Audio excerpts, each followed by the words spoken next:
All right, everybody, welcome to another episode of the Doc Jock Show. Today, we're going to be talking about a topic that I feel is getting more and more common. And what we're dealing with nowadays is this level of dependency when it comes to food. And we're developing more and more trauma responses from early childhood, teenage years, bullying, going into college, the stress, and everything that we kind of deal with on a daily basis. And what this is doing is causing a really unhealthy relationship to food that not many people are talking about. So I'm going to shed some light on this. So when we're talking about food choices, right, where we could say the government will say it's all 100% genetic, which is more than BS. It's not true at all. I'll probably get flagged for saying that. But at the end of the day, it's not this genetic piece that we cannot control. It's actually 100% in our control. And the trauma piece is not, because we can deal with certain things when we're a kid that we are not otherwise capable or aware that we were never supposed to happen in our given lives. So what we've seen throughout time is that we have people who will go on binge dieting, and I'll go in reverse in my life. And so when we talk about binge dieting or fad dieting, these types of things, these types of relationships with food, a lot of the people that I work with are competitors or were competitors at some point in their lives. So we could have women who were bikini competitors or figure or bodybuilding, or men doing the same thing. And then they start to develop this incredibly unhealthy relationship to their food. And post competition, they keep gaining, and then they'll go on a fad diet to try to lose and eliminate everything. And maybe they might lose some weight, and then they go back to this emotional eating again, because the underlying cause of this stuff is still this internal stress. And when we're so strict on our diet and when we're so strict on elimination, right, we're putting a lot of stress on the body. And so our body goes from feast to famine. And when we're in that famine mode, our body starts to store things. Our body slows down. If we eliminate the calories that we're taking in, then we also start to gain body weight, which is contrary to popular belief. So this is just the bodybuilding aspect of it. But they've actually done research, and they found that a study done by Columbia University discovered that the traumatic childhood experiences cause stomach and gut problems, which may manifest in adulthood as mental or emotional issues. Okay, so they'll see patients with grief, anger, and sadness and anxiety, and they have issues in the gut, right? So we have trauma causing gut issues, and then we're going to have gut issues that cause brain issues, anxiety, so on and so forth, right? So it's like this vicious cycle that loops and loops. And where you can go to a psychiatrist, you may get the mental piece of it down, but you never fix the gut.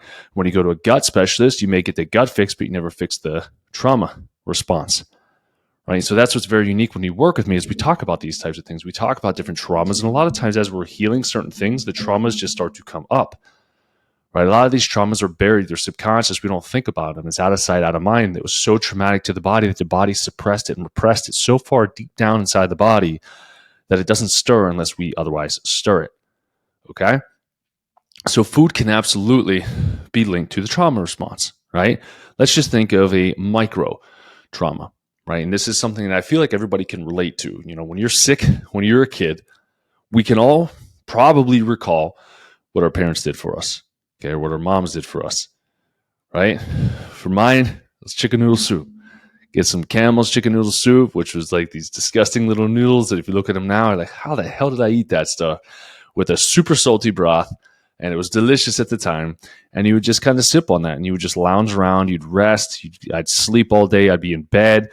Maybe a rag or something like that, like a cool rag on my head, cool bath, whatever it might be. That was kind of like our thing. That's what we did.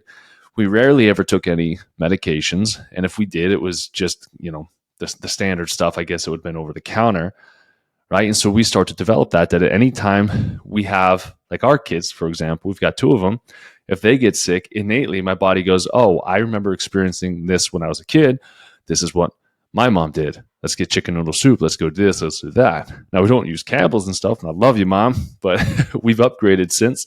There's tons of other healthy alternatives you could do, but still that same response. And so when my kids grow up, they'll learn that when they get sick, right, they're doing echinacea, golden seal, elderberry syrup that they love. They saw me make it the other day, right? So we start to develop these small micro trauma responses. Now, when it comes to the macro traumas are big. And so when we turn to food, food releases certain chemicals inside the body, certain feel-good chemicals, right? Dairy and gluten have morphine compounds in them, gluteomorphines and casomorphines. So in the essence of trauma, right, and we want to literally numb out, go grab a box of gluten-containing crackers, right, or go eat some bread, or some dairy. So get some cheese, get a block of cheese, and start eating that. Or if you want to have the Mac Daddy where you eat it all, get yourself a pizza. Tastes good for sure, feels good maybe, right? But it's that response. And so we have to learn that, hey, we have to pull this subconscious line of thinking, right? So we unarchive it, we bring it up, we bring it out. We're like, okay, since we're dealing with this trauma right now, innately, every time this happens, I'm consciously aware of this being my to-do list, right? So subconscious means you do it without thinking about it. Conscious means you are now aware of it. So if we have these innate responses, like every single time I get sick, I do this, or every single time I get stressed, I do this, right? Some people get stressed and they can bury themselves in a book and hide in a fantasy reality. Some people can get stressed and they go towards video games and they kind of numb out a little bit, right, to distract their minds. And to be honest, I started doing that a little bit. I'm consciously aware of it. Subconsciously, I am too, where I've got this old Nintendo game emulator thing where if I had a heavy workload of patients, I'll try to move through some of this stuff and I'll go numb out for an hour, play some dumb little games, beat a game and be like, all right, that's not on my mind anymore. It's not repressed. It's not suppressed or anything. It's just, hey, I moved on to the next thing and I have a positive reward in that I beat the game, right? So we can have these adaptation mechanisms that take place. But when it comes to the food piece, right, a lot of us, as we're in childhood, we develop a significant amount of binge eating habits, okay? And so trauma absolutely affects your metabolism. It affects your appetite, okay? The other thing that happens is that trauma is going to rob you of sleep, right? Because subconsciously, we're battling our demons at night. We have improper sleep. If we don't sleep deep, we don't recover, we don't detox, we have increased toxic burden, we increase inflammation, we throw off our insulin for the next day, and we start craving sugary foods, right? High glycemic index foods. And that becomes our pattern. Wash, rinse, repeat. Dr. Joe Dispenza talks about this. I'm doing more studying with him because he's a brilliant man.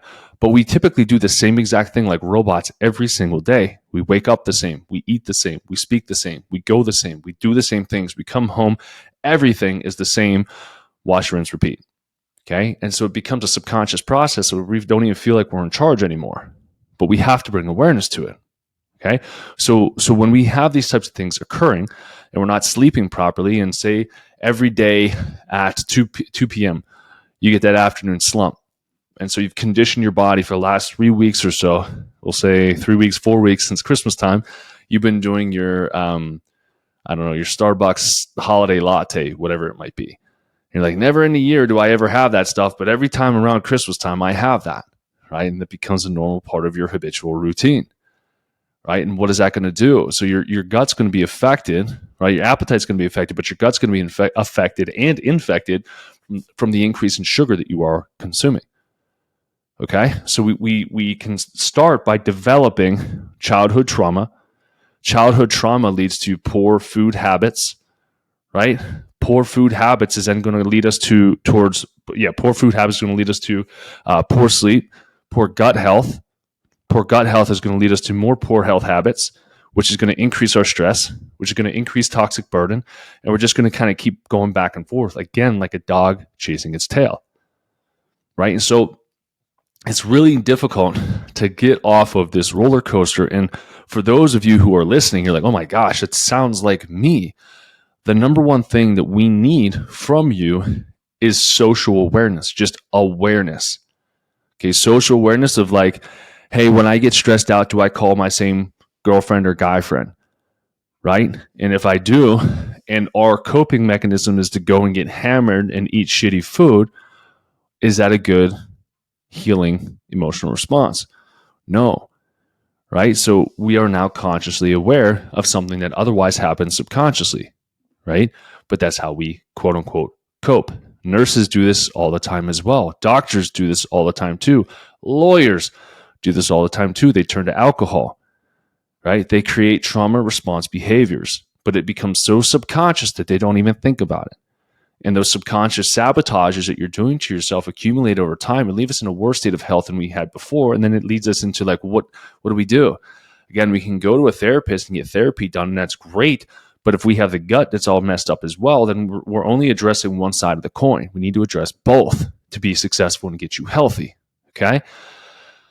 Now, past research has also demonstrated too that there is a correlation between trauma exposure and eating disorders. So eating disorder pathology. So specifically sexual abuse, okay, has caused different types of eating disorders. And unresolved trauma that is imprinted in the nervous system, so the subconscious imprinted, so unresolved, leaves the body in survival mode, right? And we may be stressed out all the time and we have no idea, right? It's like, oh, my shoulders are always tight, but I don't feel stressed, right? Did you ever hear that? Or did you ever say that, right?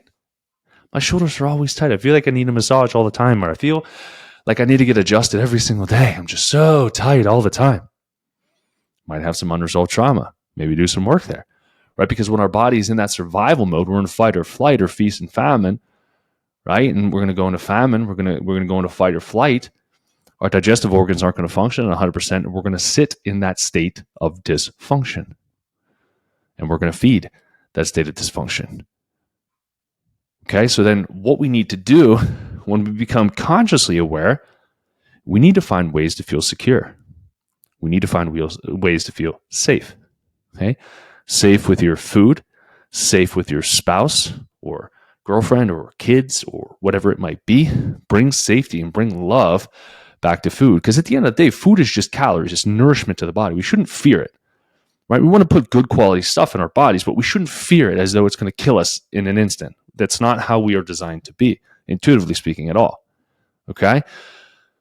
But a traumatized brain, for example, will cause downregulation of your ability to be self-aware. Okay? So it basically shuts off your brain's ability to be consciously aware of the subconscious trauma. So we struggle because we don't feel like we are in control. Okay? So when we have these things that are going on, we again bring awareness to it. If you notice for years and years and years you struggled with food, or you fear food, or you're jumping from fad diet to fad diet, but you keep gaining weight, or maybe you're on a healthy diet but you can't drop the weight, right? Bring conscious awareness to it. Where did this come from? And then let's find you safety and security, right? Where you feel love and supported. A lot of times when patients get into this type of state, they feel so much judgment around them from the loved ones that we have around them, where maybe they assume that we think you're being a lazy slop or something, when in reality we're like, oh, whatever, like go do you, right? We may support you in terms of trying to get you back on track, but a lot of times people going through this type of trauma have a difficult time trusting those around them, and they feel all this outside judgment and shame around what they're doing because they don't feel like they can control it. So they feel shame because they can't control it and they can't lose the weight that they want to lose. Okay. And what happens in today's society is we have a fat positive culture where everyone's talking about being fat and it's being okay, and being obese is okay. And we just need to love our bodies. And yes, love your body. For God's sakes, absolutely love your body. But don't give up on your body. And to me, I'm going to take this to the next level. You can't say that you love your body if you don't respect your body. Right? So if you're eating McDonald's every single day, you cannot sit there and post on Instagram that you love your body. You don't. You're poisoning it. Because everyone's aware McDonald's is not healthy for you, right? Or if you're putting pounds and pounds and pounds of drugs in your body and you're like, I love my body, I'm body positive, I'm going to post this. No, you don't. You don't love your body. You're doing bad things to your body and you're poisoning it. Just like if you were in a relationship and every single day you beat the crap out of your spouse, like, oh, I love my spouse. My spouse is everything to me. I love them so much. I appreciate them. I respect them. No, you don't, because your actions speak louder than your fake words, right? So it's one thing to say, I love myself, right? But you have to back that notion up with positive reinforcement, because that auto suggestion saying, I love myself, but then you put crap in your body. You're like, I love myself, but I don't love myself as much as I would like to because I'm going to feed myself over here. So bringing self-love, self-awareness into the equation is going to help us to be able to get that long-term results. So what can we do besides the conscious awareness, besides figuring out where the traumas lie and feeling safe? What can we do? Okay. Now you can go and you can talk and you can do, I always say this acronym wrong, EMDR. Yeah, EMDR. You can do cognitive behavioral therapy. You can just do regular therapy if you want to. You could do emotional code, belief code. You can do somatic breath work. You can do different plant medicines to release certain traumas, ayahuasca, bufo to kill the ego, cambo to try to get rid of some repressed trauma and things as well. Right? You can do a lot of things in that realm, and that shows your body love and respect, and that can help to unbury things you're not even aware of, not consciously at least, or mushrooms. Psilocybin mushrooms do a hero dose, I think is what it's called, to release some of those things. Okay. The other thing is start pouring love back into your food and recognize food for what it is. Food is your ability to be able to have calories and nourishment to survive and thrive. If you reduce calories in the body, your body will be reduced. If you increase calories in the body, your energy expenditure should also go up, right? Then you maintain a normal routine. So say, for example, you're like, hey, I realized I have a poor relationship with food. What should I do? Maintain a love routine, a self-love routine, right? So love yourself in the morning, maybe do some breath work or meditation, show yourself love. I have affirmations written on my board over there. Show yourself some affirmations and emotionally feel it. Dr. Joe Dispenza has a little 10-minute guided meditation you can find on Spotify. It's absolutely brilliant. I appreciate Dana Hacker for sending me that. Okay, so you could do something like that. Then put good, healthy food in your diet each day. Get some protein. Make protein the star of the show. Don't even worry about elimination at this point. Just add protein. You add protein, your body will start to want protein and not want the excess carbs, right? We start changing things from a functional testing standpoint, looking at the adrenals and looking at the GI and maybe looking at organic acids. Figure out, hey, if I eat carbs, can I even break it down for energy, or do I eat carbs and I get really sleepy? Right? Maybe you need some B vitamins, or maybe you need some lipoic acid. Or if you look at the fat side of things, maybe you bring fats in, but you can't actually break down emulsify fats. Maybe you don't have a gallbladder. There's all of these things that kind of happen. But you want to address, I hate separating it, but you want to address the mind and the body. The body you can find tests for, the mind you can find therapy for. You combine the two of those together with what we do, right? And you get phenomenal results. But you have to maintain this routine. It takes time. It can take years to redevelop a healthy sense of love for yourself. Give your spouse time as well, right? Because if you married a spouse who reinforces your toxic behaviors and you radically change your diet, give your spouse time to adjust to you, to the new you, so they could be helpful. Don't try to change them, right? Worry about you, and maybe eventually they'll join you along the way.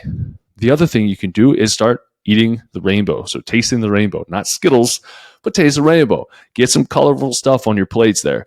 If you don't like to cook or prep it, or you're like me and the shit goes bad in like 2 days because you only buy organic, go to Organifi. And Drew Cannoli can hook you up with some delicious greens and reds. And now he has some shilajits, some gummies and things like that too, to really bring in some of those polyphenols to help to rebuild that good gut bacteria. Right? You may need an anti-candida protocol. The gut test or the tongue will show you that. Okay. The other thing is try to cut down stressful things. All right. So if you're drinking coffee or pre-workout or caffeine pills or Adderall or some of these other things, and you're stuck in a fight or flight response, we don't need anything else that's going to push you further into that fight or flight response. So work to remove some of those things. You can switch to mushrooms and other mushroom blends to get you some of that energy as well. For me, like I'll do a cup of bulletproof coffee, but in that bulletproof coffee, there's some B vitamins and some lion's mane in there, and it turns me into like this brainiac maniac with energy function, and I can do pretty much everything just off of 1 cup of coffee. Whereas some of the other crap that's out there, it'll take me like 10 cups of coffee to even feel a little bit of a buzz, or it'll make me sleepy. Okay. Maintain your macros. Get that protein in. Protein. Drink plenty of water as well. And write down and document what you eat and how you feel with it. Okay? We need to reestablish positive reinforcement for yourself. Okay. We don't have to be 100 to 0, right? 100% on point, 0% not on point. Do like an 80-20. 80% of the time, you're perfect. And then maybe on the weekends, you have a little bit of things. You're like, hey, I did great this week. I'm going to binge a little bit. I'm going to get back on it next week, right? And that starts to reestablish fun with your diet and with your routine. Okay. And if you need help and you're like, what do I do? How do I help with these types of responses? I'm not trained for this. Either you can work with me. I'm not saying I'm a therapist, but you can work with me and do some basic healing, basic level stuff, get the gut and everything on point. And if we need something deeper, I've got a whole Rolodex of people that I can send to you, or I can have do virtual sessions with you as well, or we can have you come to a retreat or something of that nature to really help you to fully step into your true divinity. Okay. So this one's a little bit more of a headier one. I'm probably going to do more on this, but at the end of the day, you can't force yourself to be healthy, but you can love yourself to be healthy. Okay. So start making these things. If you're going to start doing this for this year, tell your spouse or significant other, tell your friends you're going to do something that's more challenging than you ever have done before in your life. Okay. And then have them be your support.